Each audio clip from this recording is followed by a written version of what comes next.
โรงเรียนปฐมอุดมสุขจัดกิจกรรมถามตอบวิทยาศาสตร์ตอนเช้าวันที่17 มีนาคม 2017 นี้อยู่โรงเรียนปฐมอุดมสุขเมืองศรีปนแขวงสวรรณเขตได้จัดกองประชุมถามตอบวิทยาศาสตร์ขึ้นอย่างเป็นทางการ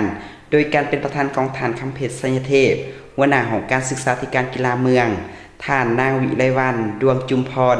อำนวยการโรงเรียนปฐมอุดมสุขมีบรรดาคณะกรรมการครูอาจารย์พร้อมด้วยนักเรียนและแขกทุกเชิญเข้าร่วม200 กว่าคนสำหรับการจัดกิจกรรมครั้งนี้เมนได้คัดเลือกเอาตัวแทนแต่ละห้องนับแต่ชั้นป .1 หาป .5 ชั้นละ1 คนมาแข่งขันกันตอบคำถามและการแข่งขันเมนเต็มไปด้วยกองเชียร์ดังสนั่นเหตุให้มีบรรยากาศเบิกบานม่วนซื่นและเป็นขบวนฝดฟื้นผลของการแข่งขันปรากฏว่า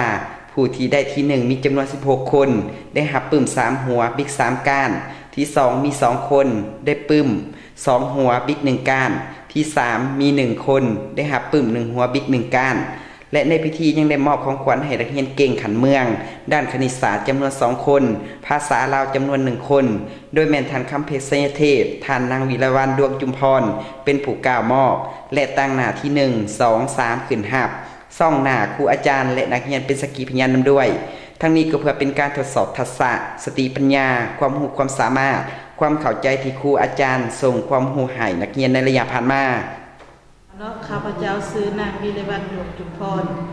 หน้าที่รับผิดชอบก็คือผอของเรียนปฐมอุดมสุขพร้อมทั้งเป็นเลขาหน่วยพักของเรียนปฐมอุดมสุขเป็นกรรมการภาคการศึกษาเนาะขั้นซ้ำในการ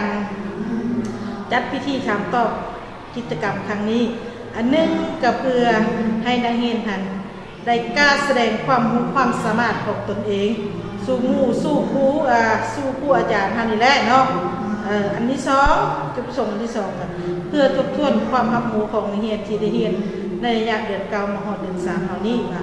รับรู้ได้น้อยหลายสิ่งใดอันที่3ก็เพื่อวัดเบิ่งว่าการส่งความรู้ของครูเฮานี้มันได้จักเปอร์เซ็นต์ดีกลางทางใดเนาะอันนี้คือจุดประสงค์ของการสร้างนั้นพิธีหรือว่าสร้างการถามตอบถามวิทยาศาสตร์เนาะ